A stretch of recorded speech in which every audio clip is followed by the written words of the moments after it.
आज़ादी, बिना खड़क, बिना ढाल, अहिंसा और उपवास कर करके जिन लोगों ने निर्दयता से मरने दिए, वो जाएंगे क्योंकि हाय हाय गांधी जी ने खाना नहीं खाया, नेहरू जी ने अनशन करी जेल में।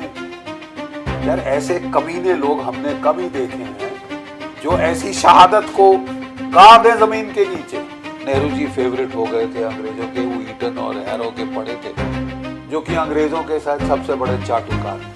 हम तो अपना इतिहास लिखने के काबिल नहीं है, हाथ में कोड़ हो गया कि हम कौन है, हमारा वजूद क्या है, ये हमको अंग्रेज बताए। केवल और केवल हिंदू धर्म को तो खत्म कर दिया जाएगा। चार भाड़ में नाली में कूद होके आई आप, जो 370 था उसको हटाना एक बहुत अच्छा। भारत के हैं तो भारत में रहना होगा, कुछ बौखलाना है तो चले जाओ पाकिस्तान।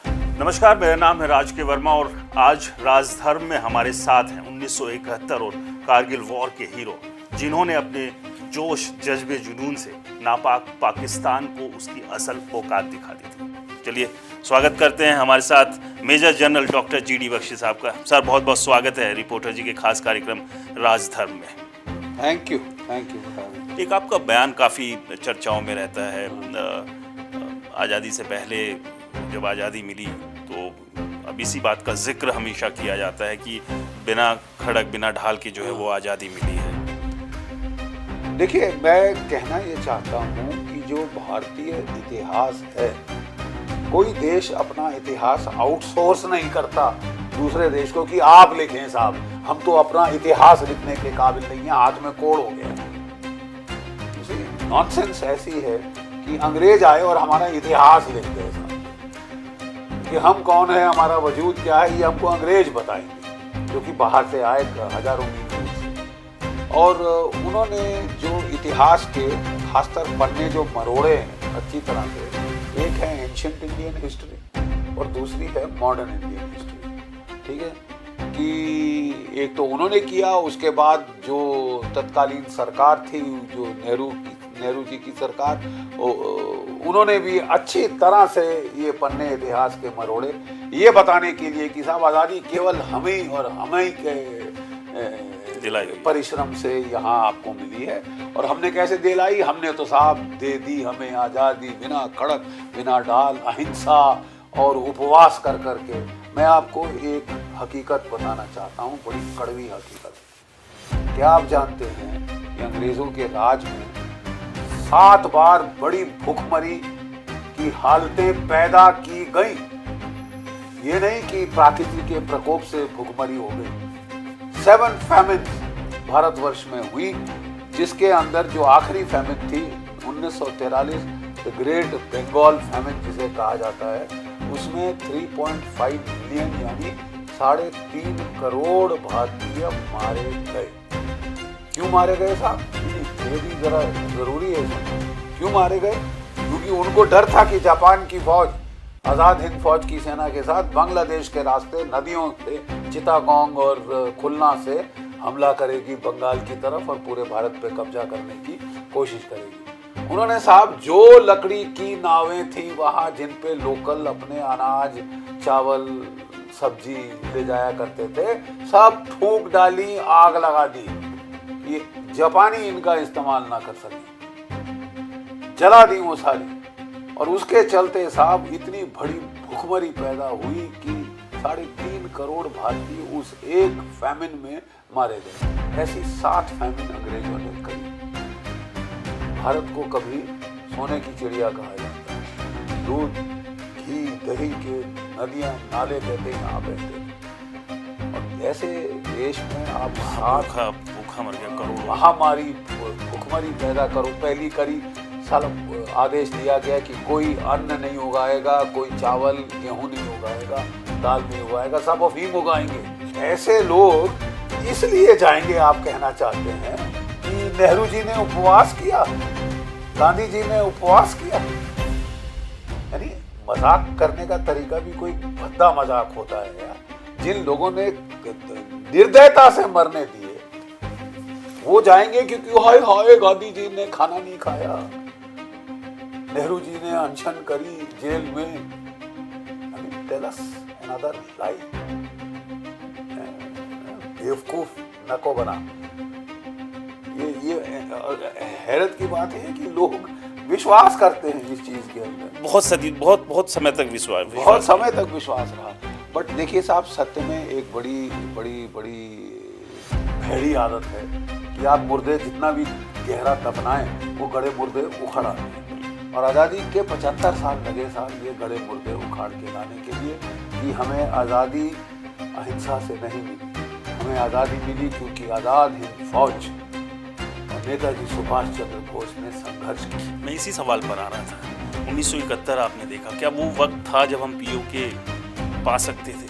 कहाँ चूक कहाँ रह गई, या वही उदार हृदय दिखा दिया हमने? नहीं साहब, इतना उदार हृदय तो खैर है भारत में। ये एक प्रॉब्लम है कि जब पृथ्वीराज चौहान के ऊपर 17 बार हमला किया मोहम्मद गोरी ने, उसने उसे हरा के छोड़ दिया, ठीक है। लेकिन 18वीं बार फिर आप जानते हैं उसका क्या हश्र हुआ। उस वक्त देखिए बात थोड़ी अलग थी। एक तो था जिसको बोला जाता है वर्सेल्स ट्रीटी सिंड्रोम। उस वक्त सोच ये थी कि देखिए वर्ल्ड वॉर 1 में जर्मनी लड़ाई हार गया था।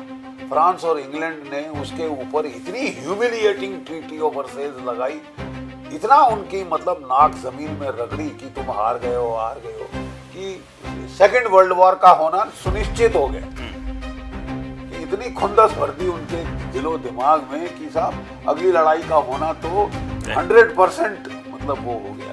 तो इसको कहते हैं वर्सेल्स ट्रीटी सिंड्रोम। तो उस वक्त मैडम इंदिरा गांधी को कहा गया कि हम इतना भी पाकिस्तान को जलील ना करें कि वो अगली लड़ाई मतलब डेफिनेट हो जाए। तो एक वो चीज़ थी। उससे बड़ी प्रॉब्लम थी America, United states of America. Richard Nixon साहब को पाकिस्तान को बड़ा चाहते थे। वो बांग्लादेश को तो आज़ाद होने से बचा नहीं सके, लेकिन वो इस पे पड़ गए कि पाकिस्तान को मैं अब कुछ नहीं होने दूंगा। जो उन्होंने लेना था सो ले लिया, अब मैं अब कुछ नहीं होने दूंगा। आपको याद है उन्होंने 7th फ्लीट अपनी भेज दी थी वहाँ पे।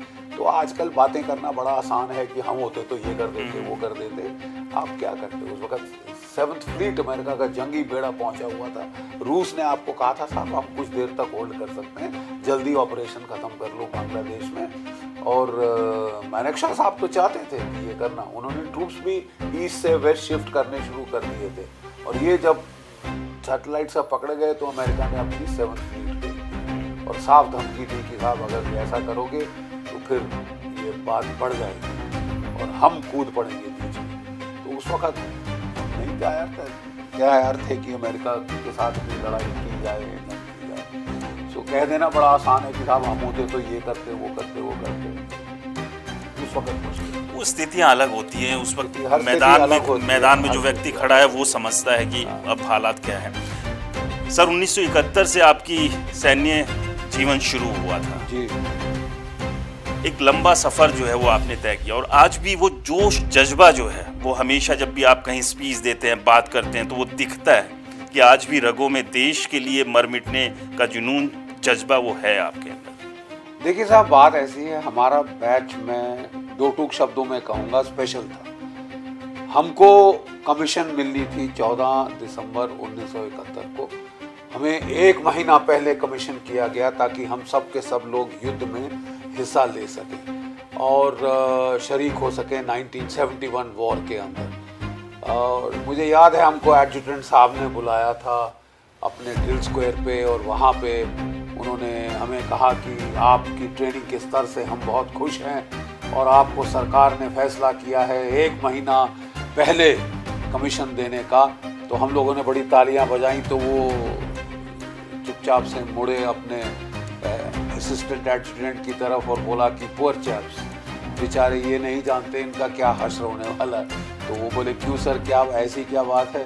तो बोले साहब देखो, जब तक इनको कमीशन मिलेगी और ये अपनी पलटन ज्वाइन करेंगे तब तक युद्ध शुरू हो चुका है। तो ना इनको पलटन के जवानों का नाम पता होगा, ना जवानों को इनका नाम पता होगा। और क्योंकि ये यंग ब्लड हैं इसलिए ये चार्ज करते हुए आगे जाएंगे और सबसे ज़्यादा नुकसान होगा। और साहब कुछ वैसे ही हुआ। लेकिन हमको बहुत फ़ख्र है, बहुत हमें इस बात का फ़ख्र है कि मात्र 13 दिन के अंदर हमने पाकिस्तान के 2 टुकड़े कर दिए थे। हमारा वो बैच है जो कि अग्रिम पंक्ति में था, जबकि हमने एक नए देश का निर्माण किया। हमारी फौजें जो थी 550 किलोमीटर ईस्ट पाकिस्तान, तत्कालीन ईस्ट पाकिस्तान की राजधानी ढाका तक पहुंच गई 13 दिन के अंदर। 93,000 कैदियों ने आत्मसमर्पण किया और एक नए देश का निर्माण बाहुबल से हुआ। लोग कहते हैं साहब कि आप पड़ोसी नहीं बदली कर सकते, आपको उनके साथ जैसे तैसे रहना ही होगा, लेकिन साहब हम लोगों ने 13 दिन में पड़ोसी अंतरराष्ट्रीय सीमाएं ही बदल दी। तो वो हमारे जीवन का शुरुआत था। उसके बाद कुछ ऐसा दैवयोग रहा है कि मैं तकरीबन हर रैंक पे मैं युद्ध में रहा हूँ। मैं जब मेजर था साहब तो मैं पंजाब में एक सिख कंपनी कमांड कर रहा था। 1984 में आप जानते हैं ब्लू स्टार हुआ। 1985 से लेकर 1987 के आखिर तक मैंने वहाँ पे एक सिख कंपनी कमांड करी थी काउंटर टेररिस्ट ऑपरेशंस में, और जितना मुझे उनसे सपोर्ट मिला, सहयोग मिला, वफादारी मिली, शायद ही मैंने दूसरी बार अनुभव किया वैसा। और वो ख़त्म नहीं हुआ साहब, मैं लेफ्टिनेंट कर्नल बना, मेरी पलटन कारगिल में थी और भीषण युद्ध मैंने वहाँ देखा। मेरी अपनी पलटन 6 J&K राइफल्स में 6 जवान शहीद हुए, 21 घायल हुए, एक की तो बेचारे की आंखें चली गई। और हमको जो है एक वीर चक्र मरणोपरांत 4 सेना medal, 20 chief of army staff और आर्मी कमांडर कमेंडेशन कार्ड्स मिले। हमारी पलटन को आर्मी चीफ का कमेंडेशन कार्ड मिला। और बहुत ही एक भीषण युद्ध हमने देखा वहाँ पे। वो युद्ध खत्म हुआ साहब, मैं ब्रिगेडियर की रैंक पे जब आया तो मेरे को किश्तवाड़ में मेरी पोस्टिंग की गई, 9 सेक्टर राष्ट्रीय राइफल्स। उस वक्त वो सबसे खतरनाक इलाका था पूरे जम्मू कश्मीर में, और 3 साल तकरीबन मैंने वहाँ ऑपरेशन किए। वहाँ पे साहब जो है 40% माइनॉरिटी के हैं और 60% मुस्लिम बहुल इलाका था वो। और वहाँ पे जो टेररिस्टों ने हिंदुओं को मारना शुरू कर दिया था, और एक गांव में जाके उन्होंने 5 मारे, फिर एक अगले हफ्ते जाके दूसरे गांव में 8 मार दिए। उसके बाद तीसरा गुलाबगढ़ गांव था, आ जाके 13 मारे, पलायन शुरू हो गया। और बड़ी मुश्किल से फिर मैंने वहाँ पे उस इलाके को नियंत्रण में लाया था। मैं हाथ धो के पीछे पड़ गया, मैं कहा मैं हर जगह जाके बचा तो नहीं सकता, लेकिन हाँ ये ज़रूर कर सकता हूँ कि जो मार रहे हैं, जो ये हत्याकांड कर रहे हैं, मैं उन हाथ धो के उन टेररिस्ट ग्रुप्स के पीछे पड़ जाऊँ और उनको ऐसा भयानक सबक सिखाऊँ कि दुनिया के लिए मिसाल बन जाए। और साहब हमने ऐसा ही किया। मैं जो 13 मारे थे जिस गाँव में गुलाबगढ़ में, मैं वहाँ 2 कंपनी लेके पहुँच गया। मैंने खूब कॉर्डन सर्च करवाया, लोग दुखी हो गए, हाथ पैर जोड़ने लगे। तो फिर मैंने कहा मुझे बताइए किसने किया। तो उन्होंने नाम बताया, अबू मुस्तफ़ा, अबू गुलाम, अबू उमेर। अगले दिन मैंने कहा आप सारे जो गांव के मर्द हैं आप उनको लेके इस स्कूल में आ जाइए। मैंने कहा मैं आपको एक पैगाम देना चाहता हूँ, अबू मुस्तफ़ा, अबू गुलाम, अबू उमेर, तुम जहाँ भी जहन्नुम के जिस भी कोने में छुपो, हम तुम्हें ढूंढ निकालेंगे, चाहे हमको 1 हफ्ता लगे, 1 महीना, 1 साल। और उसके बाद हम तुमको ऐसे कुत्ते की मौत मारेंगे कि तुम मिसाल बन जाओ कि तुमने कुरान शरीफ की हुक्म मंजूरी की है, तुमने अल्लाह ताला की हुक्म मंजूरी की है, जिसमें कुरान शरीफ में साफ लिखा है कि जिहाद में औरतों की जान, बच्चों की जान, बूढ़ों की जान बख्श दी जाए। और तुमने मारे ही औरतें, बच्चे और बूढ़े। तुमको लड़ने का इतना शौक है, हम तुम्हें शौक पूरा कर देंगे। तो आप भाड़ में गए बाकी टेररिस्ट, तुम जहाँ भागना है भाग लो, हिंदुस्तान की फौज हाथ धो के तुम्हारे पीछे। और पानी में रह के मगरमच्छ से वैर नहीं किया जाता, अब तुम अंजाम दे दो। इतना मैं ये बोल के आ गया। और स्ट्रेट अवे जो मेरा गुज्जर टॉप सोर्स था 1 हफ्ते में, उसने वो बोला साहब जो तूने धमकी दी बड़ा अच्छा किया। मैंने बोला क्यों? बोले कि साहब अपनी छाया से डर रहे, किसी गांव में एक घंटे से ज़्यादा नहीं ठहरते, कोई की तरफ देखता है उसकी पिटाई शुरू कर देते हैं, अबे हमारी मुखबरी करेगा, मुखबरी करेगा। तो कहता साहब हर जगह से खबर आ रही है। मैंने कहा वो सब ठीक है, इस वक्त क्यों? तो बोले साहब इस वक्त वो टाटा के जंगल में एक खुला क्लियरिंग है, उसके बीच में एक ढोक है, झोपड़ी है, वहाँ छुपे ताकि कोई चुपचाप से इनकी तरफ आ ना पाए। तो मैंने कहा ले जाएगा? बोला पक्का साहब। तो वो 6 फुट 3 इंच का था गुज्जर। तो मैंने उसको बुर्का पहनवाया, उसकी बालों वाली टांगें दिख रही थी नीचे, तो फिर उसको हम ले गए। और मैंने अपने जो 26 राष्ट्रीय राइफल्स के उस वक्त कमांडिंग ऑफिसर होते थे, कर्नल अनिल खोसला, बाद में लेफ्टिनेंट जनरल बने, बड़ी खुशी है मुझे। तो मैंने उसको बोला अनिल जो कुछ भी है तुम जाओ वहाँ पे, ये बंदे मेरे को चाहिए, इनकी लाशें चाहिए। वो खुद पहुँचा, आगे गया, शाम तक घेरा डाल दिया उस इलाके का। और जब वहाँ पे अटैक शुरू किया तो वहाँ तो एक स्टिच कवर नहीं था, जंगल के बीच में खाली मैदान था जैसे कि फुटबॉल फील्ड होती, और कवर ना हो तो उसके 2 लड़के घायल हो गए। बड़ा तिलमिलाया कि सर ये मारे जाएंगे, एक गोली यहाँ से गई थी, यहाँ से निकल गई थी, फड़फड़ा रहा था।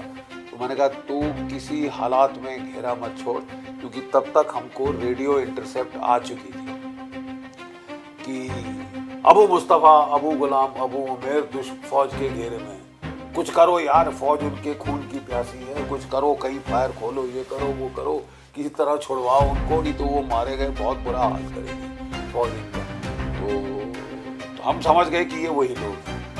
मैंने कहा किसी हालत में घेरा नहीं छोड़ना, मैं आके तेरे जवानों को ले जाऊँगा, अस्पताल पहुँचा दूँगा।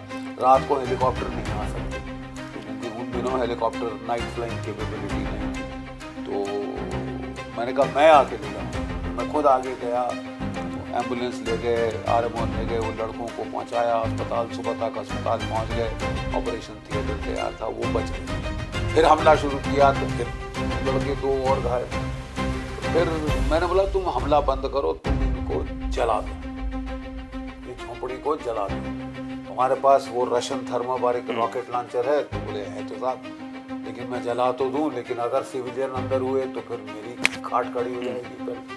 तो मैंने कहा कि उसका बड़ा सीधा इलाज है, आप अनाउंस कर दो लाउड हेलर पे, लाउड स्पीकर पे कि हम इस झोपड़ी को आग लगा रहे, अगर कोई सिविलियन है तो हाथ खड़ा करके बाहर आ जाए। हाथ खड़ा करके बाहर आना तो क्या था, वहाँ पे अंदर से पंजाबी में माँ बहन की गालियाँ, खड़ी खड़ी गंदी गालियाँ शुरू हो गई। तो मैंने बोला क्या, पूछा क्या हो रहा है? तो बोले सर वो पंजाबी में गाली दे रहे हैं। तो मैंने कहा कश्मीरी पंजाबी तो नहीं बोलते ना? बोले नहीं सर। तो उड़ा दो। वो झिझक रहा था, फिर मैंने कहा ओके ये मैं ऑर्डर दे रहा हूँ उड़ा दो, क्योंकि मैं और जवानों की लाइफ नहीं यूज करना चाहता हूँ। 2 टके के टेररिस्टों को बचाते बचाते आप इस्तेमाल करिए, तो मेरा ऑर्डर रिकॉर्ड करिए। तो उन्होंने रॉकेट लॉन्चर थर्मोबारिक रशन दिया, मारा गाड़। तो जहाँ भी फटता है वो रॉकेट, वो 8 मीटर का दायरे का फायरबॉल बनता है। फायरबॉल मतलब बीच में टेम्परेचर होता है 1000 डिग्री सेंटीग्रेड, यानी कि पूरी तरह से एकदम गला देगा वो। गला क्या देगा, हड्डी पसली नहीं बचेगी साहब। तो और वही हुआ साहब, जोर से धमाका हुआ, 400 फुट लपटें गई। 1.5-2 घंटा तो लपटों को शांत होने में लगा, और 1 घंटा तो हम जा नहीं सके, इतना वो गर्म थी राख। तो जब वो थोड़ी ठंडी हुई तो हमने भेजा वहाँ, तो देखा उनकी तो जिस्म जल चुके थे, सारे ख़त्म हो गए थे। हाँ, जहाँ रीढ़ की हड्डी होती वहाँ चूरे की लाइन थी, और ये टांग की हड्डियाँ मोटी होती वहाँ पे चूरे, सफ़ेद चूरे की लाइन थी। और उनकी जो राइफलें थी सब लकड़ी जल गई थी, AK कलाशनिकोव की, और जो बैरल थे वो ऐसे ही यू की शेप में पिघल गए थे, मतलब मेल्ट हो गए थे। इतनी गर्मी, मतलब हमने पहली बार देखा है ऐसा असर राइफल के ऊपर, तो बड़ा सख्त होती है, क्योंकि उसमें से तो खुद ही बुलेट निकलता है। तो आगे मैंने कहा खूब सारी फोटोज ली, और मैंने कहा अब गुलाबगढ़ में बोल दो कि आसपास के 15 गाँव के लोग मर गए सारे, मेरे को कुछ सुन नहीं चाहिए। वहाँ पहुँच गए, मैं पहुँच गया, और हमने पावर पॉइंट प्रोजेक्टर लगाया, और पहले तो उनको लाशें दिखाई, वो बेचारे हिंदुओं की। तो मैंने कहा ये देखिए, मैंने आपसे इनके कुकर्म थे जिन्होंने मैंने आपसे अर्ज किया था कि जो अल्लाह ताला की हुक्म जुली करता है, जो औरतों को मारेगा, जो बच्चों को मारेगा, बूढ़ों को मारेगा, वो बड़ा खौफनाक उसका हश्र होगा। और आप खुद देख लीजिए, मैंने अगली दिखाई तो उनको सिर्फ राख ही राख दिखी। नहीं, मैंने लेसर पॉइंटर लिया और मैंने कहा ये देख रहे हैं, ये रीढ़ की हड्डी, टांग की हड्डी, ये 1 2 3 ये 3 लाश। और मैंने कहा अब इनकी ज़रा राइफलें देखो, वो राइफलें दिखाएं, लकड़ी सब जल चुकी है। और ये तो मैंने कहा ये जल के मरे, क़यामत के दिन इनकी रूह खड़ी है। ठीक है, और मैं आपसे फिर अब अर्ज़ करने आया हूँ, आपको लड़ने का शौक़ है, आप लड़ने का शौक़ फरमाते हैं, हमसे लड़िए, कुछ तनख्वाह मिलती है लड़ने की, लेकिन आप औरतें, बच्चे और बूढ़े के मजलूमों के ऊपर आप हाथ उठाओगे तो ये हश्र करूँगा, ये हाल करूँगा। साहब ये था सितंबर 2001, सब किलिंग शिलिंग बंद हो गई वहाँ, हिंदुओं की किलिंग तब बंद हो गई और आज तक नहीं हुई है। बस वो बीच में 2-3 साल पहले कहीं शहर के अंदर कोई दुश्मनी थी, किसी ने गोली मार दी 2 को, उसके कोई नहीं मरा।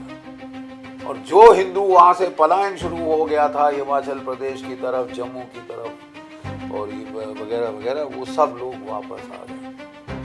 अगर ये चीज़ वादी में की जाती तो आज भी 5 से 6 लाख कश्मीरी पंडित घर से बेघर नहीं होते। रिस्क लेना पड़ता है, करना पड़ता है। फेलियर कहाँ मानते हैं जो पूरा, क्योंकि सबको दिख रही थी चीज़ें, और आज भी कहीं ना कहीं एक बड़ा तबका है जो कि एक्सेप्ट नहीं करता इस बात को। जो अभी पीछे कश्मीर को लेकर फिल्म भी आई थी, तब भी बहुत कश्मीर फाइल्स आई थी, बहुत सारा विवाद हुआ था, बहुत सारे लोग कह रहे थे ये तो झूठी फिल्म है, ये जो दिखा रहे हैं सब झूठ है।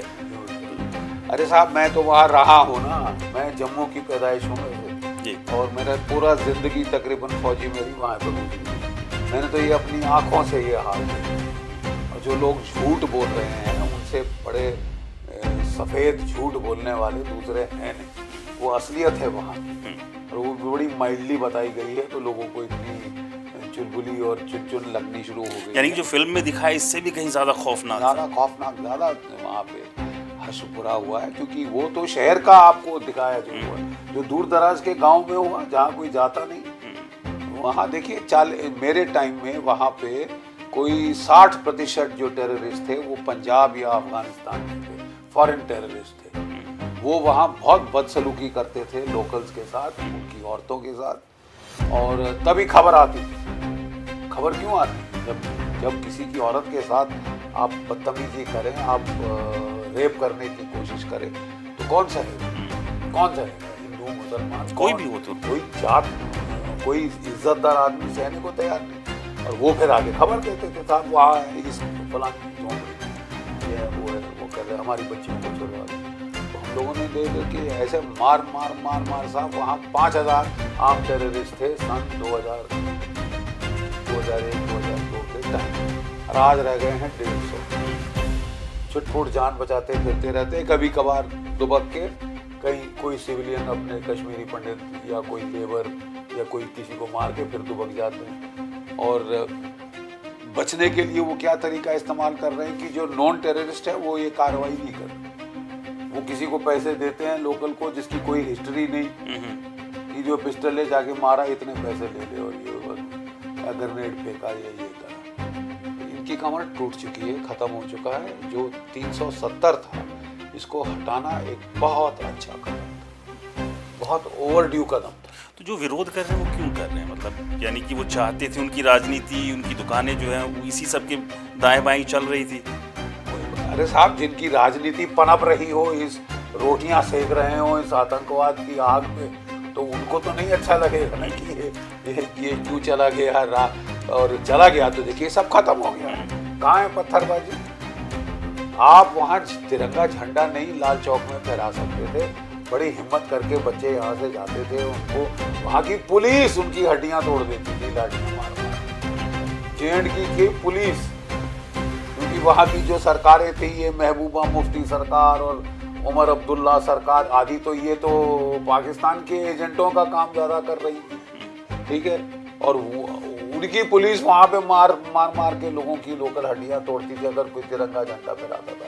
आज जाके देखें ना, डल लेक का पूरा किनारा तिरंगे से भरा हुआ है, हर शिकारे पे तिरंगा फहरा रहा है, ठीक है। लाल चौक पे शान से तिरंगा झंडा आपका फहराता है और हमेशा रहता है, कोई स्कोप नहीं है। क्योंकि देखिए बात ऐसी थी कि वहाँ के लोगों को एक गलतफहमी हो गई थी। क्या गलतफहमी हो गई थी साहब कि एक दिन हम सुबह उठेंगे, ऐसे आंख मलते तो देखेंगे कि हिंदुस्तान की फौज गायब हो गई, जैसे कि ओस धूप से उड़ जाती है। तो जब मैं गया किश्तवाड़ में तो मेरे को महीने में एक बार प्रोमिनेंट सिटीजन्स के साथ मीटिंग करनी पड़ी, ठीक है ना। तो मैंने मीटिंग में गया तो मैंने कहा देखिए साहब, मैं आपको बता रहा हूँ कि आप लोगों को बड़ी गलतफहमी है कुछ लोगों को कि एक दिन आप उठेंगे और भारत की फौज चली गई होगी।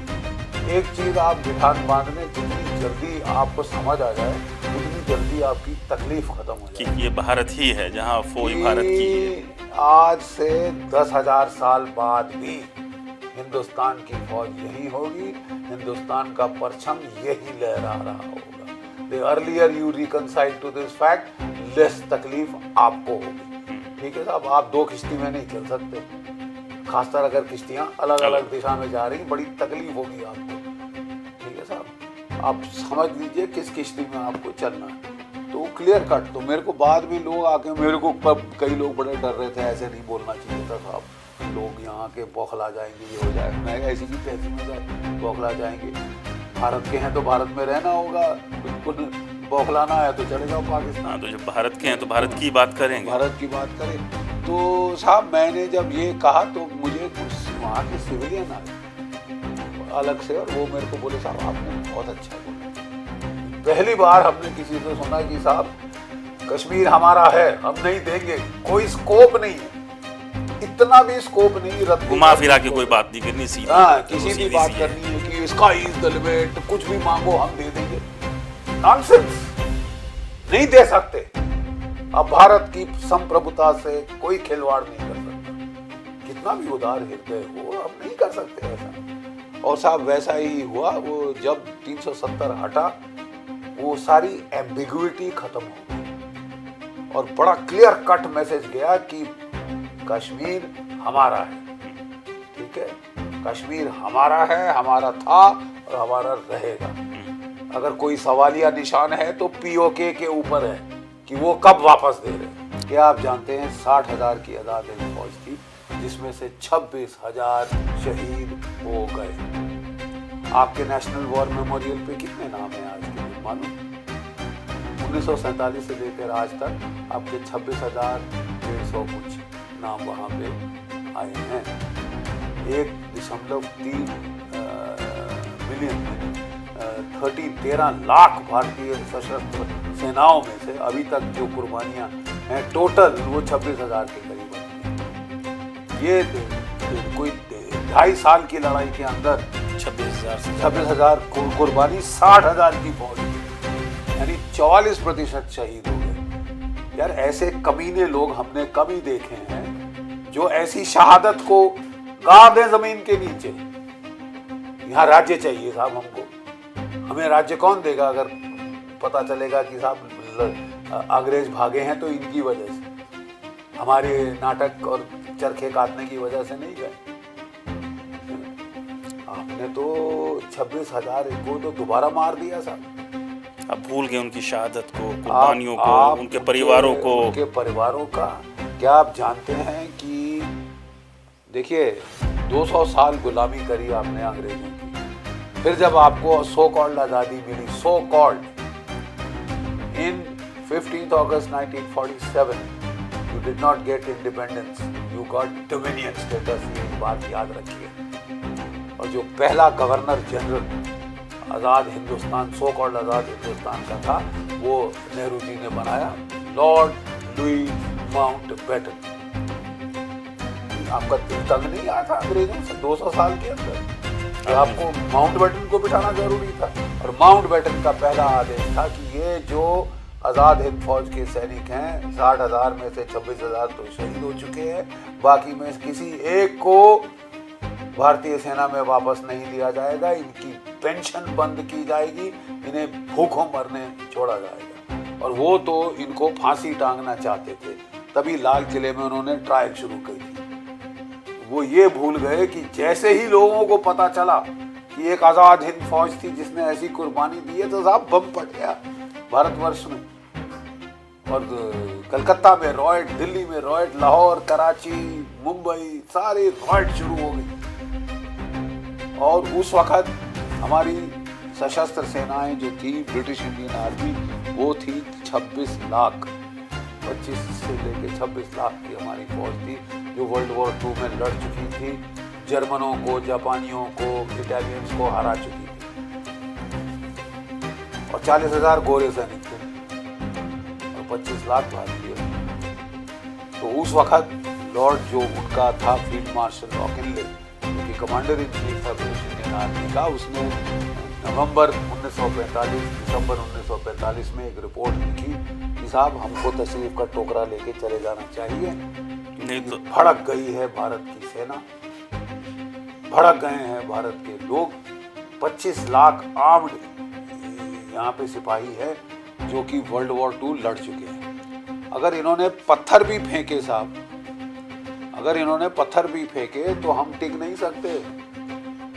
भले अकलमंदी इसमें होगी कि हम तशरीफ का टोकरा लेके चुपचाप चले जाएं, इसके पहले कि हमें खदेड़ खदेड़ के निकाला जाए। तो यही रिपोर्ट गई फील्ड मार्शल वेवल, जो कि वायसरॉय था, उसने बिल्कुल डिटो करी। तो मैं कहना ये चाहता हूँ कि उस वक्त वो लंदन में बोलने लगे, अरे तुम बुड्ढों की पत्तून खिसक गई है, ये बहुत गुस्सा आया फील्ड मार्शल वेवल को, और उसने कहा, if his majesty thinks that I have lost my nerve, it is your duty to replace me this instant, but you ignore my advice at your own peril. अगर महाराजा विराट समझते हैं king George 5 कि मैं मेरी पतलून ढीली हो गई है, आपका फर्ज है कि आप इसी वक्त मुझे इस पोस्ट से हटाएं, लेकिन आप मेरे सैन्य परामर्श को नजरअंदाज नहीं कर सकते, एट योर ओन पेरिल आप करेंगे। तो ये बातचीत चल रही थी। 18 फरवरी 1946 में क्या हुआ, रॉयल इंडियन नेवी में विद्रोह फूट गया, विद्रोह फूट गया। जो बम फटने वाला कहा जा रहा था, वो बम फटा। 80 जहाज थे रॉयल इंडियन नेवी के तब, 79 पे विद्रोह हो गया। उन्होंने यूनियन जैक उतारा, तिरंगा झंडा फहराया, अंग्रेज अफसरों को पानी में फेंका। मुंबई और कलकत्ता और कराची की गलियों में वो नेताजी की तस्वीरें लिए जय हिंद के नारे लेते भारतीय नौसेना के सैनिक जो थे, वो उन्होंने चक्कर लगाए, ठीक है, प्रदर्शन किए, और अपनी तोपें जो जहाज़ों की थी वो अंग्रेजों के अफसर मेस की तरफ कर दी, आओ हमको भी लड़ना आता है। और साहब छक्के छूट गए लंदन के भी इस बार। उसी दिन 18 फरवरी 1946 को लॉर्ड पैथिक लॉरेंस को जहाज में बिठाया गया, एरोप्लेन, समुद्री जहाज नहीं जो कि 10 दिन हफ्ता ले आने में, वो भेजा कि भाई ट्रांसफर ऑफ पावर की बातचीत शुरू कर दी। अफसोस ये कि ट्रांसफर ऑफ पावर की बातचीत आपने करी गांधी जी के साथ और नेहरू जी के साथ। तब तक गांधी जी को भी मार्जिनलाइज कर दिया गया था, नेहरू जी फेवरेट हो गए थे अंग्रेजों के, वो ईटन और हैरो के पढ़े थे, और ट्रांसफर पावर उनको दिया है जो कि अंग्रेजों के साथ सबसे बड़े चाटुकार, जिन्होंने माउंट बैटन को नहीं जाने दिया, चिपक के बैठ गए। भाई पाकिस्तान को भी डोमिनियन स्टेटस मिला था 14 अगस्त 1947 को। उन्होंने तो मोहम्मद अली जिन्ना को पहला गवर्नर जनरल बनाया ना। तो हमको क्या मौत पड़ी थी कि हम एक अंग्रेज को बनाए? मोहब्बत बची हुई थी, मोहब्बत बची हुई थी। अब मैं आगे नहीं कहना चाहता। आज़ादी दिलवाई आज़ाद हिंद फौज ने नेताजी। ट्रांसफर ऑफ पावर किसको किया गया? नेताजी को, आज़ाद हिंद फौज को नहीं। वो दिया गया ऐसी रियाया को जिसने झूठ मूठ की कहानी बना रखी थी, जिनकी क्विट इंडिया मूवमेंट फेल हो चुकी थी। सब हथकंडे उनके सूटेड बूटेड जो रहते थे, हमेशा सूटेड बूटेड जो रहते थे, अंग्रेजों से बड़ी वो बातें करते थे, चाटुकारिता की बातें, और उनको वो पावर दे गए। क्वाइट ऑब्वियसली वो ये थोड़ी ना कहते कि आज़ादी मिली उनकी वजह से, लेकिन कि हम डर की वजह से जा रहे हैं। और हम तो वो तो यही कहे कि साहब हमने दिलाई, ऐसा आज़ाद हिंद फौज तो कौन थे, कहाँ थे, किधर थे, हमने उपवास कर करके आज़ाद किया है भारत को। तो ये कहानी जो है ये बकवास, ये मनगढ़ंत एक इतिहास की ट्विस्टिंग की गई। और फिर चाटुकारिता की भी हद होती है। बिपिन चंद्र पाल साहब भारत के इतिहासकार 650 पन्नों की इतनी मोटी किताब लिखी है, इंडिया फ्रीडम स्ट्रगल। कितने पन्ने हैं नेताजी के ऊपर और आज़ाद हिंद फौज के ऊपर? 650 पन्नों। यानी कि उनका बलिदान, उनकी कुर्बानी, और वो पढ़ी जाती है IAS पास करने के लिए, IPS बनने के लिए, IFS में जाने के लिए। तो किताब ना पढ़ें तो आप पास नहीं हो सकते। और वो किताब सिवाय चाटुकारिता की महिमा मंडन परिवारों का कुछ के सिवाय कुछ है ही नहीं उसमें। तो साहब ये हमारी बड़ी दर्दनाक कहानी है। ये नेताजी सुभाष चंद्र के खिलाफ क्या ये कोई साजिश थी? क्योंकि आज तक भी ये पता ही नहीं चल पाया कि हुआ क्या था उनके साथ। देखिए साहब, अब वो एक और बड़ी लंबी दास्तान है, लेकिन मैं बताना चाहता हूँ आपको कि कर्ण एक किरदार है महाभारत में, और अगर आज के युग में कोई कर्ण है तो वो नेताजी।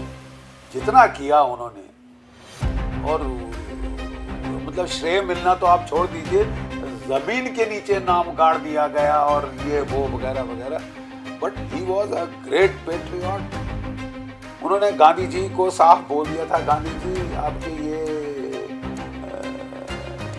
क्या बोले, आमरण अनशन से कोई आज़ादी नहीं मिलेगी, कोई आज़ादी दी मांगी नहीं जाती, छीनी जाती है, छीन के ली जाती है। भीख मांग के आपके हाथ के कटोरे में कोई भीख नहीं डालेगा आज़ादी। और अभी सबसे बढ़िया समय है, ये लड़ रहे हैं जर्मनी से, जापान से। इनकी ताकत कमज़ोर हो रही है। अगर आप आज़ाद होना चाहते हो तो अभी मौका है, अभी आपको लड़ना पड़ेगा, आपको अपनी हिम्मत बना के लड़ना पड़ेगा। गांधी जी ने निकाल के, वो प्रेसिडेंट थे कांग्रेस के, नेताजी सुभाष चंद्र बोस, उनको उन्होंने दूसरी बारी प्रेसिडेंट नहीं बनने दिया। वो खड़े हुए गांधी जी के बरखिलाफ, उनकी अनुमति के बरखिलाफ वो खड़े हुए और जीत गए। पहला पॉलिटिशियन था भारत में जो कि गांधी जी के ना चाहते हुए खड़ा हुआ और जीत भी हासिल, जीत भी गया हो। और फिर गांधी जी ने उनको फंक्शन नहीं करने दिया, कांग्रेस वर्किंग कमेटी को पूरा रिजाइन करा दी। वो सब कहानी आप जानते हैं। और मजबूर किया कि ये जाएं, और पहले जर्मनी गए, वहाँ एक फौज खड़ा करी। जब जर्मनी के रास्ते नहीं आ पाए तो वो उन्होंने देखा कि जापान मदद कर रहा है अब आज़ाद हिंद फौज की, तो वो सबमरीन में बैठ के यहाँ आए, आज़ाद हिंद फौज के साथ युद्ध किया। इम्फाल कोहिमा का युद्ध सबसे भीषण युद्ध है, ठीक है। और वो 19 कांटे की टक्कर थी, 19-20 की टक्कर थी। ये लोग हार गए, आज़ाद हिंद फौज और जापान। लेकिन ये they may have lost the battle of Imphal and Kohima, but they won the war for Indian independence. साहब ये बहुत कम लोग ये चीज़ जानते हैं कि उन्होंने, उनकी वजह से विद्रोह हुआ भारत की नौसेना में, उनकी वजह से विद्रोह होने वाला था 25 लाख भारतीय सशस्त्र सेनाओं में। तब अंग्रेज समझ गए, उन्होंने पहले ट्रांसफर ऑफ पावर की अनाउंसमेंट कर दी। तो कहने की बात यह है, उसके पश्चात वो फिर जब सेकेंड वर्ल्ड वॉर, जापान भी हार गया एटम बॉम्ब्स की वजह से, तो वो एक जहाज लेके मंचूरिया गए, ठीक है। कहानी बनाई जापानीज इंटेलिजेंस काम्पेताई ने कि वो फार्मोसा गए, वहाँ एयर क्रैश हो गया। That was to help him escape to Russia. और वो रूस पहुँच गए, वहाँ से 3 ब्रॉडकास्ट उन्होंने किए। एक था दिसंबर 1945, दूसरा था जनवरी 46 और एक था 18 फरवरी 1946। ये रिकॉर्डेड हैं इंटेलिजेंस ब्यूरो द्वारा कलकत्ता में। ट्रांसक्रिप्ट अभी जो 200 फाइलें, 400 फाइलें, उस वक़्त ये सब के सामने आ चुका है। और वो वहाँ पहुँच गए थे, तो अंग्रेज़ों को पता चला कि यहाँ पहुँच गए हैं। उन्होंने ब्रॉडकास्ट सुने तो वो स्टालिन के पास पहुँच गए और बोला कि भाई ये तो हिटलर के साथ था, और अगर स्टालिन को किसी से हेटरेड था तो वो हिटलर से था। तो उसने सीधा उठा के उनको साइबेरिया की जेल में ठोक दिया। और कहा जाता है, कहाँ तक सच है अभी तक हमारे पास कंक्लूसिव प्रूफ नहीं आया, कि जब तक रशिया की फाइलें ना खुलें इसको एस्टैब्लिश करना असंभव है। लेकिन कहा जाता है कि उनका एक ट्रीटी थी अंग्रेज़ों की रूसियों के साथ, कि वो जो है इंटेलिजेंस शेयरिंग करें। तो उन्होंने उसके तहत बोला कि हम चाहते हैं हमको वहीं रखिए, भारत में आया तो हमको हमारी कोई कैद इसको रोक नहीं पाएगी, वहीं रखिए, हम इंटेरोगेट करना चाहते हैं। इंटेरोगेशन का मतलब टॉर्चर। तो कहा जाता है कि उनको टॉर्चर करके ख़त्म कर दिया गया किसी जेल में और वहीं पे दफना दिए गए। तो ये उनको मिला अपने देश को आज़ाद दिलाने। मुझे बड़ी खुशी है कि मौजूदा सरकार, मोदी जी की सरकार ने कम से कम इतिहास की ये पन्ने बदलनी शुरू किए हैं। जो असल पन्ने थे, जो बदले गए थे पन्ने, उनसे अब उनके सामने लाकर रख दिया। तो मतलब अभी की जो सरकार है, मोदी साहब की सरकार, में इसी पर आना चाह रहा था। क्या लगता है कि जो जिक्र आप भी करते आए हैं कि बहुत सारा इतिहास के साथ जो बदलाव, छेड़छाड़, उसको बदलने की कोशिश की गई, तो क्या उसको वापस उसी रंग, उसी रूप में, उसी स्वरूप में लाने की कोशिश कर रही है? बतौर प्रधानमंत्री भी आप किस तरह से देखते हैं कि आज देश को इसी तरह का देखिए, पहली बात तो मैं व्यक्तिगत रूप से बहुत आभार व्यक्त करना चाहूँगा प्रधानमंत्री जी का, क्योंकि नेताजी की मूर्ति हर चावड़ी बाजार में होती थी, जहाँ बेचारे आसपास के भोले भाले भारतीय लोग अपना कुछ चंदा इकट्ठा करके एक छोटी सी अजीब सी मूर्ति बना के वहाँ खड़ी कर देते थे। फिर वहाँ पे गाय, बैल, बकरी, सारा जो कचरा फेंका जाता था। ये थी औकात जो दी गई थी नेताजी। ठीक है सर। आज नेताजी की मूर्ति राजपथ यानी कर्तव्य पथ के ऊपर राजपथ कहा जाता था। और मुझे सबसे ज़्यादा खुशी की बात यह है कि वो जो छतरी जिसके नीचे किंग जॉर्ज V का पुतला होता था, किंग जॉर्ज V का पुतला जो था, वो 1950 की दशक के आखिर में भारत के लोगों ने उखाड़ के नीचे पटका था। तो फिर वहाँ तब से ये स्थान रिक्त था। इस रिक्त स्थान को मोदी जी ने भर दिया है। 28 फुट लंबी, 80 टन की नेताजी सुभाष चंद्र बोस की एक भव्य मूर्ति अब वहाँ पे है। और मेरा अब मोदी जी से सिर्फ एक निवेदन है, एक सैनिक की हैसियत से, भूतपूर्व सैनिक की हैसियत से, कि 26,000 जो शहीद थे आज़ाद हिंद फौज के, उनके लिए वो एक शहीद स्मारक बना दें। पहले बातचीत हुई थी कि लाल किले के परिसर में हो जाए, फिर लोगों ने नहीं माना। फिर हमारा सुझाव है कि देखिए, इंडिया गेट के नीचे अगर आप फोटो देखें, जो नेताजी का स्टैचू है वो ऐसे खड़ा है, इंडिया गेट की मुंह की तरफ करके सैल्यूट की हालत में। इंडिया गेट के नीचे अमर जवान ज्योति होती थी, याद है आपको? जी बिल्कुल। वहाँ पे श्रद्धांजलि दी जाती थी भारत की सेनाओं के शहीदों को, आज़ाद भारत की सेनाओं के शहीदों को। तो वहाँ पे वो हटा के अब नेशनल वॉर मेमोरियल बन चुका है। लेकिन वहाँ पे उनके नाम नहीं आ सकते क्योंकि वो 47 के बाद का है। तो हमारा कहना ये है कि वहाँ जहाँ अमर जवान ज्योति होती थी, उसके बदले हम जो है आज़ाद हिंद फौज का एक शहीद स्मारक बना सकते हैं। उसी साइज इतना जरूरी नहीं जितना कि सम्मान देना, और उसकी सेंट्रलिटी कि पूरा देश आके देखे, छुपा के नहीं, चावड़ी बाजार में मत बना दीजिए, वहां बनाइए जहां पूरी देश विदेश के लोग आते हैं भारत में। तो वो जो हमारे कर्तव्य पथ पे घूमते हैं, बड़ा शान शौकत। आज के बच्चों को भी तो पता चलना चाहिए ना, कि आज के बच्चों को भी पता चलना देश चाहिए की कि हमें आज़ादी किसने दिलाई, किसकी कुर्बानी है ये। और अगर आप अपने देखिए पितरों को हम त्रास और तर्पण देते हैं ताकि उनकी आत्माएं भटके ना, वो आत्माएं तो तब से 45-46 से भटक रही हैं। अब तो कम से कम उनको शांति प्रदान कर दीजिए, अब तो उनको शांत कर दीजिए, उनको एक मुझे पक्का यकीन है कि बना दीजिए। और अगर आपको इस जगह से अलग अलग विचारधाराएं हैं, अगर किसी भी किस्म से इस जगह में कोई आनाकानी, कोई अच्छी जगह चुनिए और बनाइए। लेकिन कई बार कुछ आनाकानी अभी भी होती रहती है। औरंगजेब रोड का नाम बदलने को लेकर, अकबर, मुगलों के नाम बदलने को लेकर, इस तरह की बड़ी आनाकानी आजकल भी लोग करते रहते हैं। मतलब अभी भी सोच कहीं ना कहीं वो बंधी हुई है, किसी अंग्रेज का नाम बदल दें या मैं आपको बताने की कोशिश कर रहा हूँ कि इतिहास को मरोड़ा गया है ऐसी बुरी तरह से।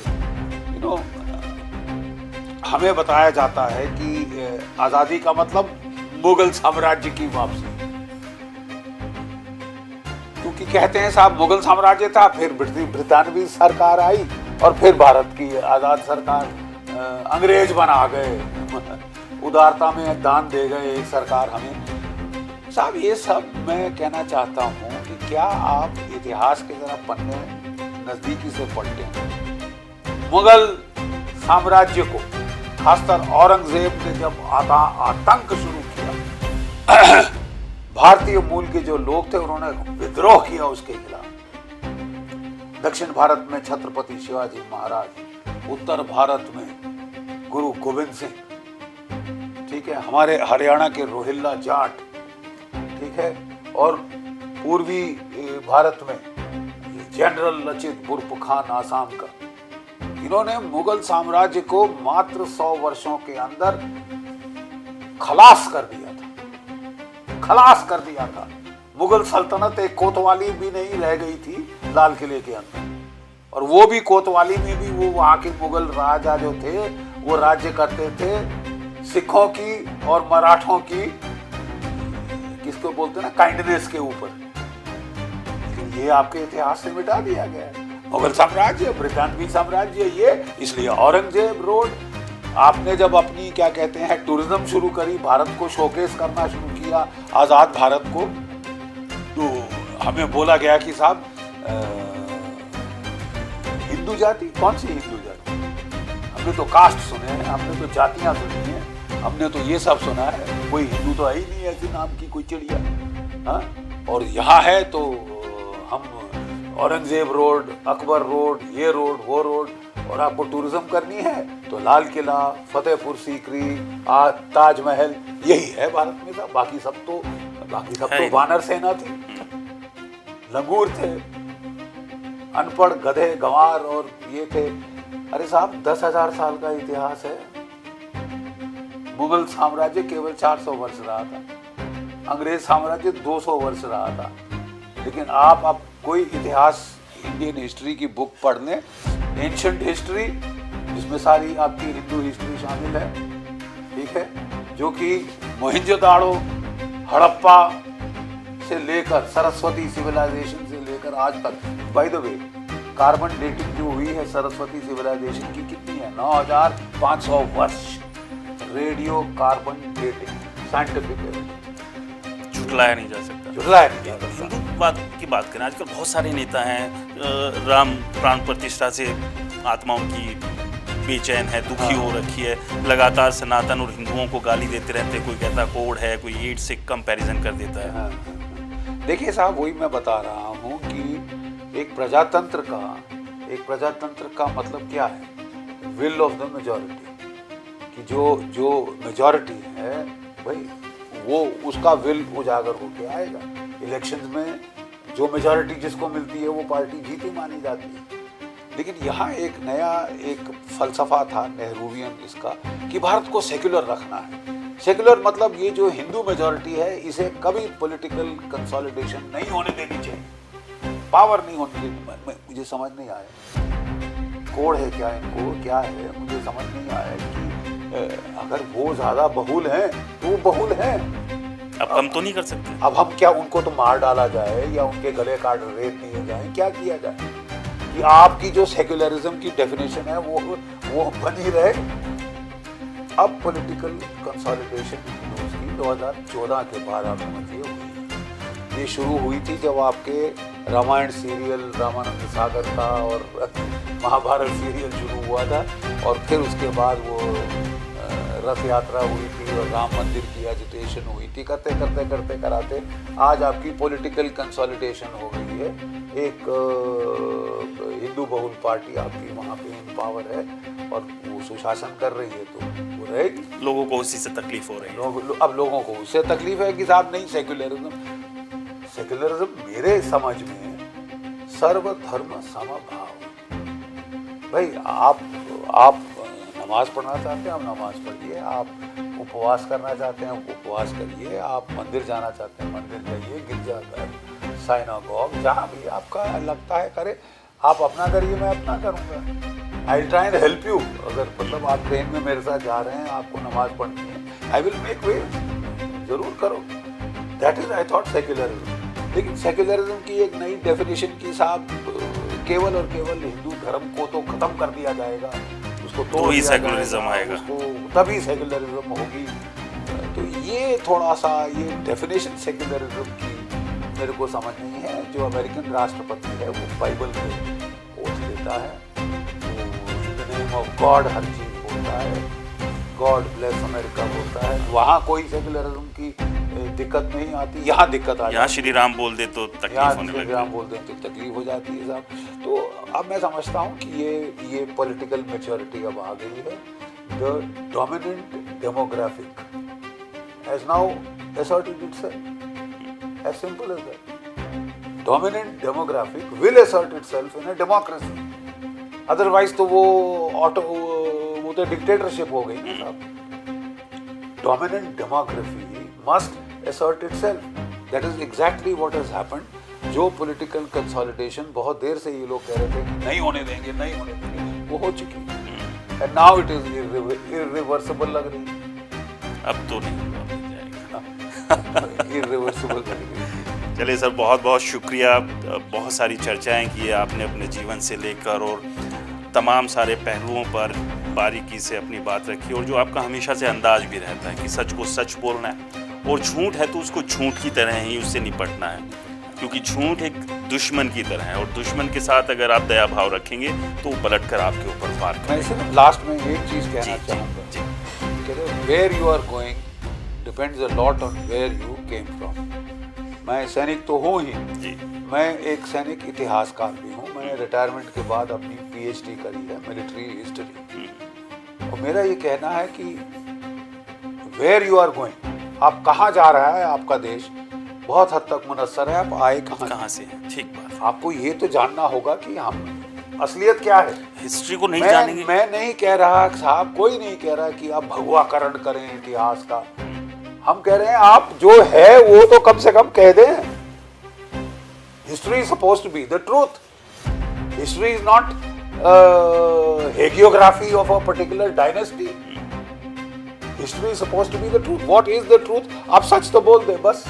और उसी हिस्ट्री को तो बदलने की कोशिश की गई थी। मंशा तो हिस्ट्री को तोड़ मरोड़ के ऐसा मरोड़ा गया है।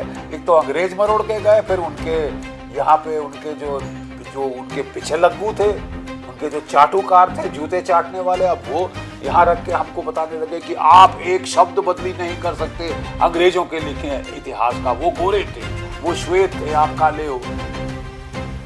आप भाड़ में नाली में बूद होके आइए।